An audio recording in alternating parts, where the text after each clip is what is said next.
it's Nikki here and welcome to a Bookish Friday video. So today's video is going to be my July wrap-up. So I'm going to be talking about all the books that I read throughout the month of July. So the first thing I have to say is kind of a confession, because two of the books that were in my July TBR I didn't actually get finished in July. I finished them on the 1st and the 2nd of August, but because they were in my readathon, I didn't complete my own readathon in the time that I gave myself to complete my own readathon. Of all the readathons to fail, it had to be my own. So I am including those two books in my July wrap-up, so they are in with my statistics because they make sense in this wrap-up. They don't really make sense in August's wrap-up. So that's my small confession. Two of these books I did not get finished in July, but I'm counting them as July books.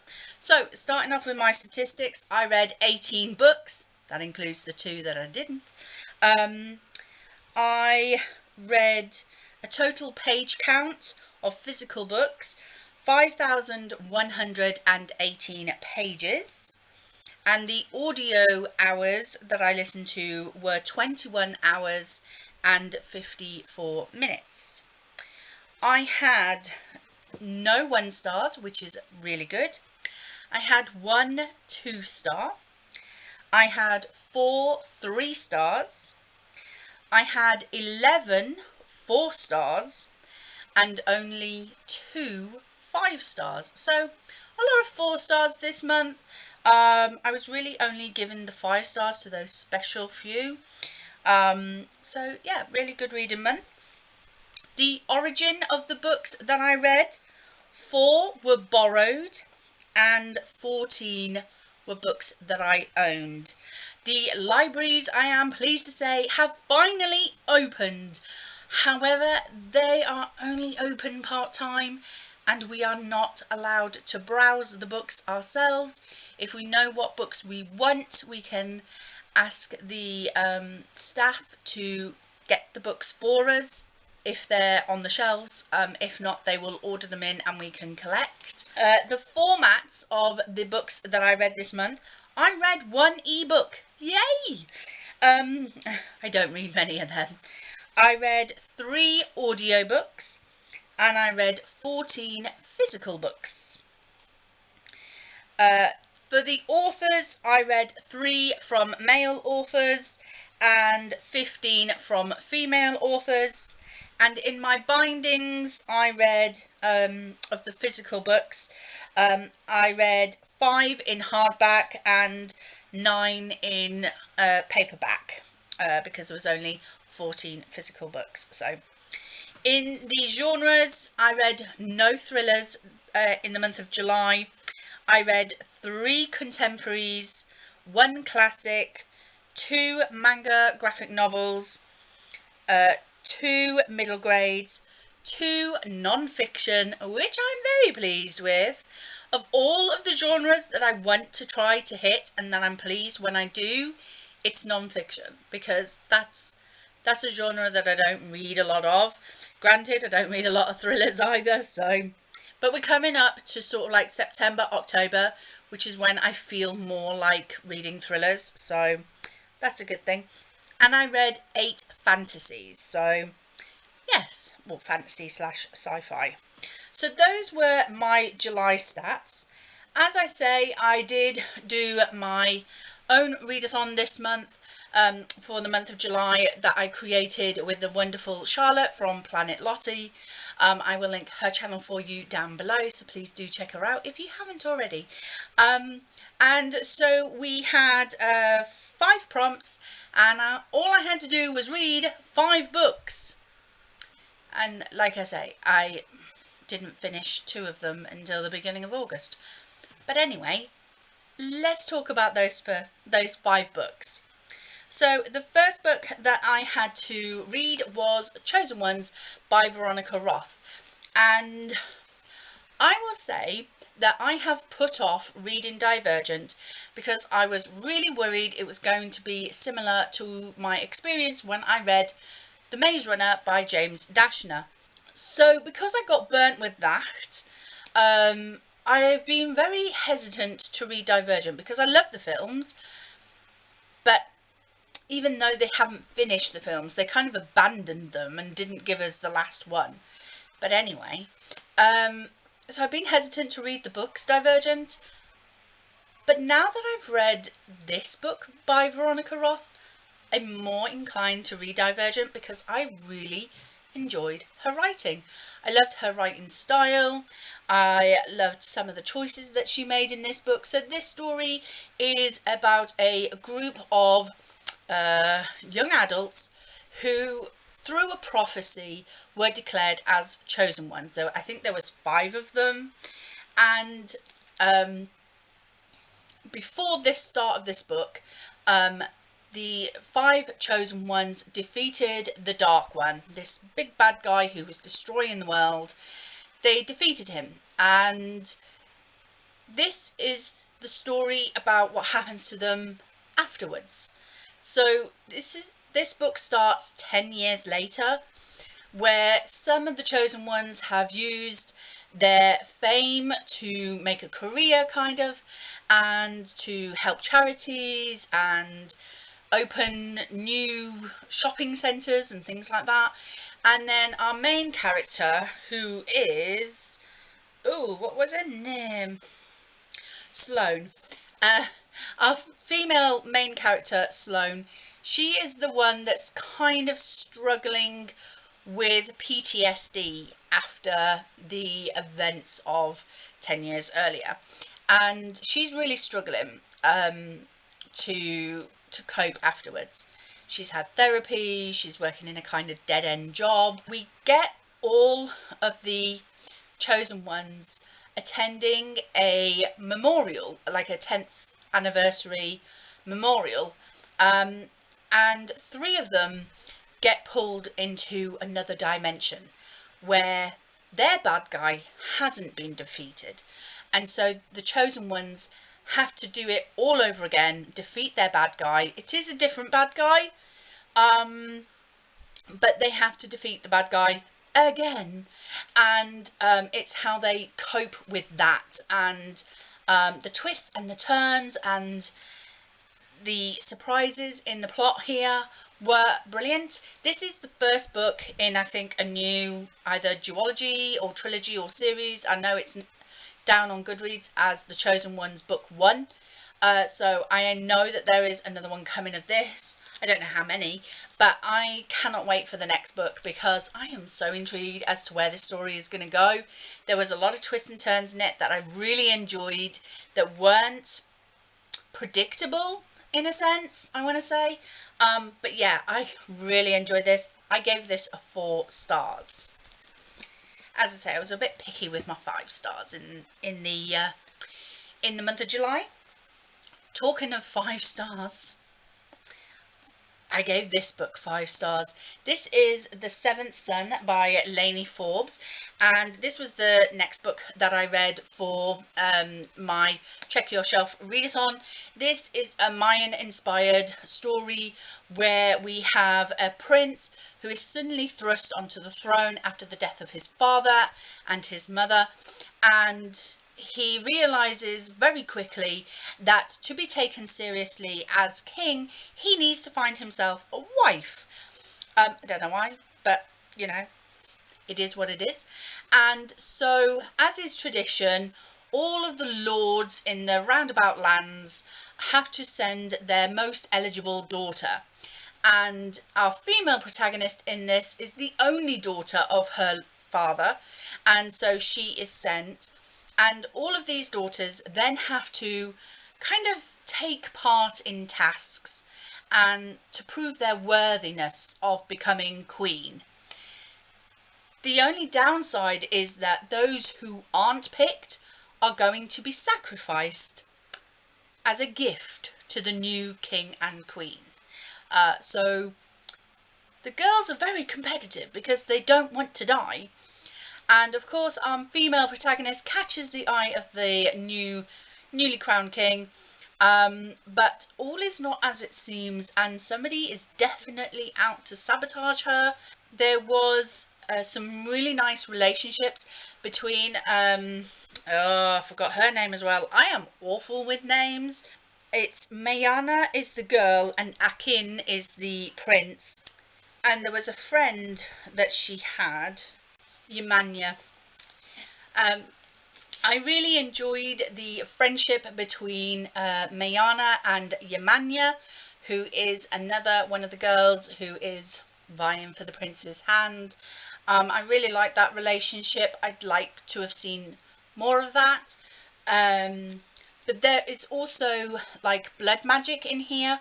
So the Prince Akin uses his blood to help raise the sun and set it again, morning and night. And Mayana uses her blood magic to control water.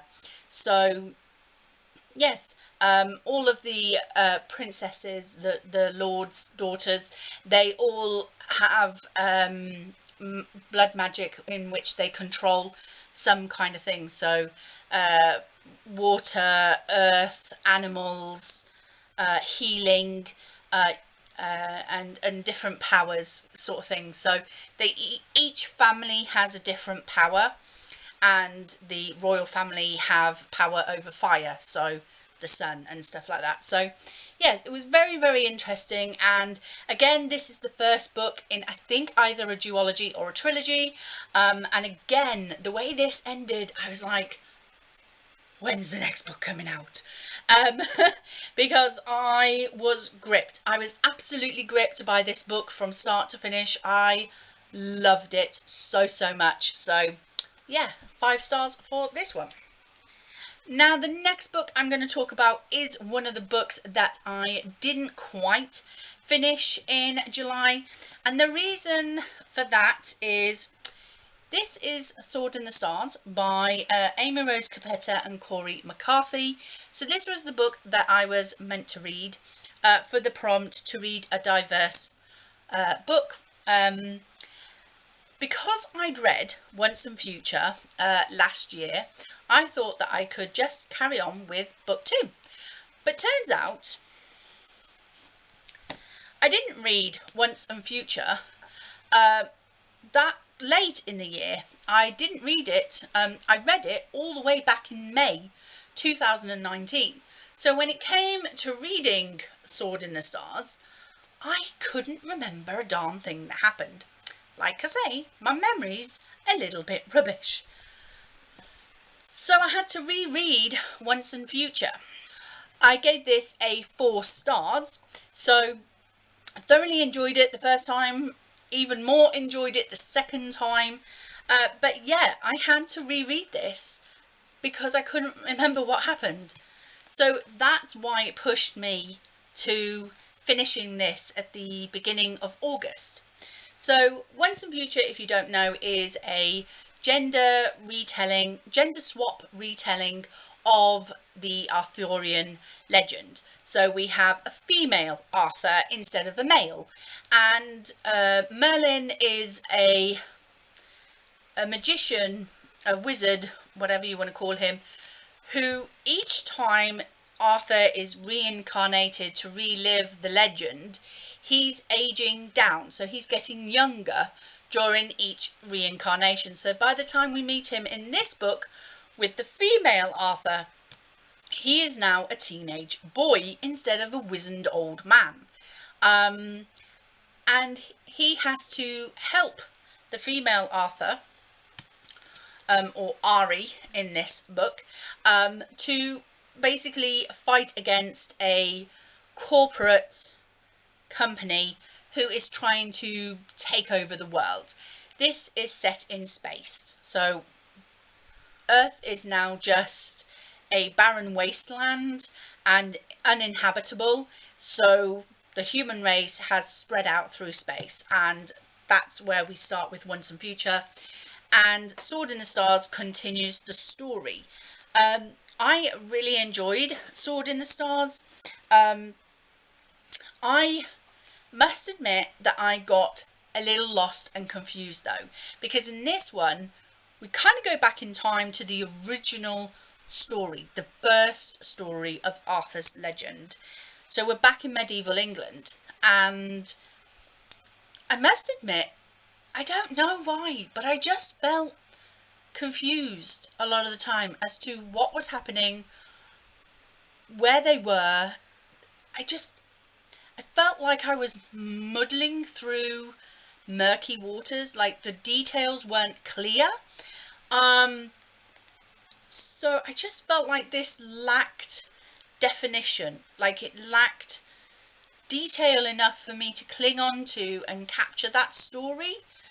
Because I should have been really clear with it, because I'd reread this and then almost within a week went back onto this. So I shouldn't have been as lost and confused as I felt. So yeah, I gave this a 3 stars. It was still good, and I'm going to keep hold of both books, because it is only a duology. I believe that it is now, this is a complete duology. So I think I'm definitely going to keep hold of them and give them another reread in another year or two. And maybe, hopefully, this one will become a little bit clearer on a second reread. But yeah, I read both of these in the month of July. Well, finished this 2nd of August, but who's counting? And yeah, gave 4 stars to Once and Future and 3 stars to Sword in the Stars. The next book that I read was Alice's Adventures in Wonderland, and this also includes Through the Looking Glass as well. And this is the Bath Treasury of Children's Classics edition, which is absolutely stunning. Now, I will say that before I actually picked this book up, I found a documentary on YouTube talking about Lewis Carroll and how he came to write Alice in Wonderland. If I can find that documentary again, I will link it for you in the description box down below. However, I am going to give you a trigger warning for that, because there is some questions about Lewis Carroll's character.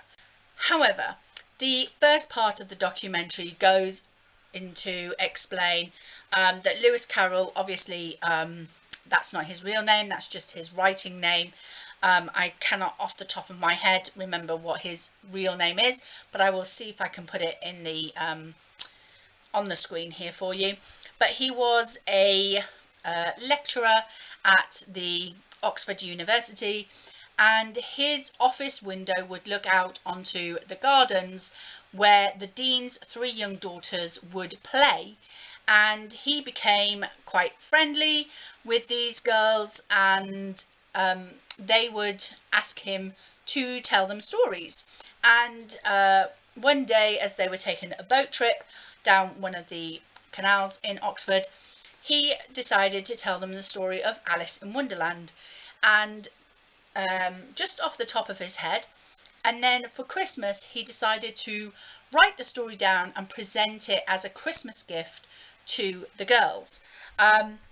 So that's the origins of Alice in Wonderland. It is based on real life Alice, which really gives more meaning to the first poem that is in this book, which is right here, which starts off, "All in the golden afternoon, full leisurely we glide, for both our oars with little skill by little arms are plied, while little hands make vain pretence our wanderings to guide. Ah, cruel 3, in such an hour, beneath such dreamy weather, to beg a tale of breath too weak to stir the tiniest feather. Yet what can one poor voice avail against 3 tongues together?" So that makes a lot more sense now that I know that these 3 girls were begging Lewis Carroll to tell them a story while they were out on a boat trip during the day. It's just stunning. I will say that the poetry in this book is what sells it for me. I have always loved I have always loved the Jabberwocky poem all of my life. I never realised, for the majority, I've never realised that it came from Through the Looking Glass. But reading Alice in Wonderland, reading Through the Looking Glass, there are some awesome poems in here, some beautiful, beautiful poems, weird, wonderful and wacky poems, and I thought they were the best part of this book. I can see why this is a lot of people's favourite classic. I can say that it's a second for me.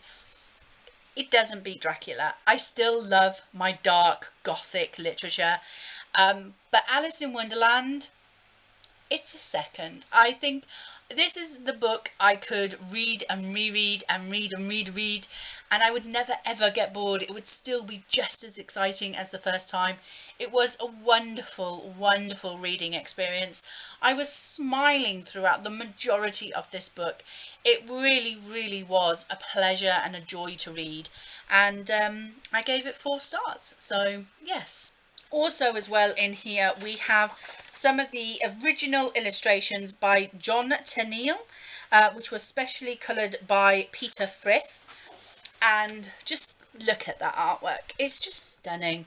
This whole book is beautiful, and if you're wondering where I got these copies, I got them from The Works, which is a kind of like book stationery shop here in the UK.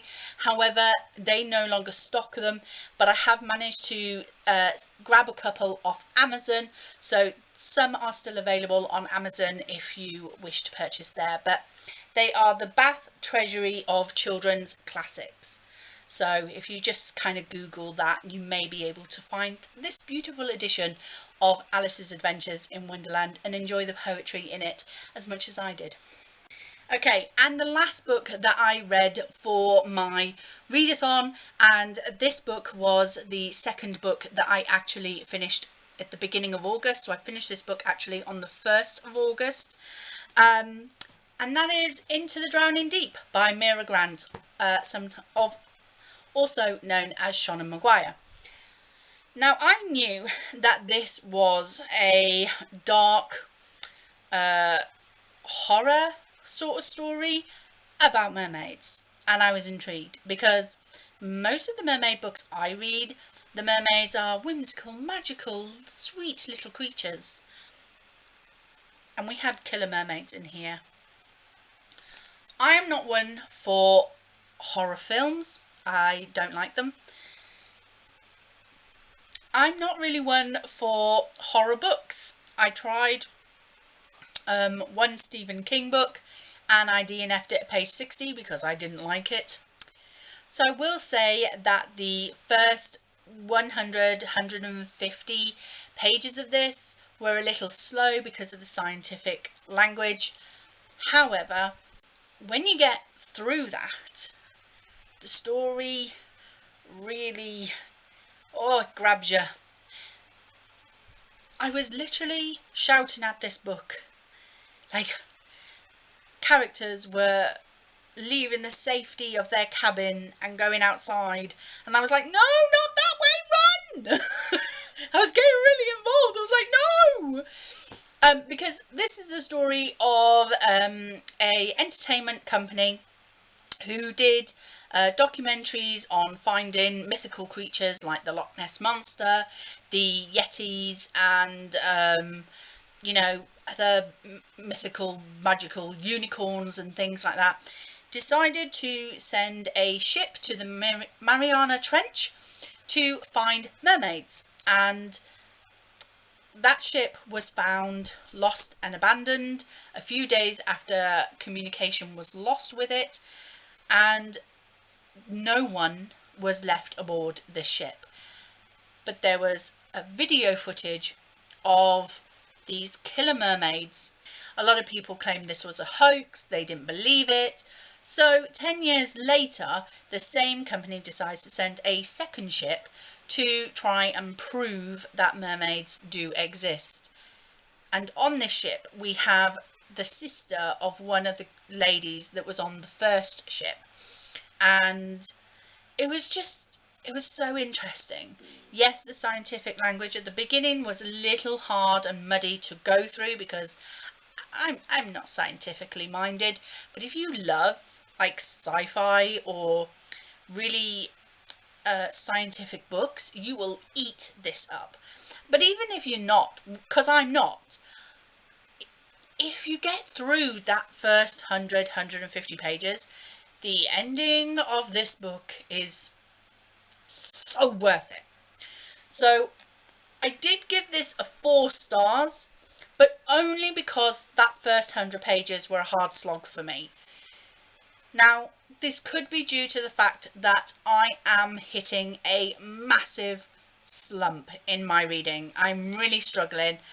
We are now in the second week of August as I'm filming this, and I'm really struggling to read. Like, I'll do anything not to pick up a book at the moment. So it could have had some of that on it, but yeah, 4 stars. I definitely recommend this. It was so intriguing, so interesting, and I loved it. So yeah, so that was all the books that I read for my Check Your Shelf readathon.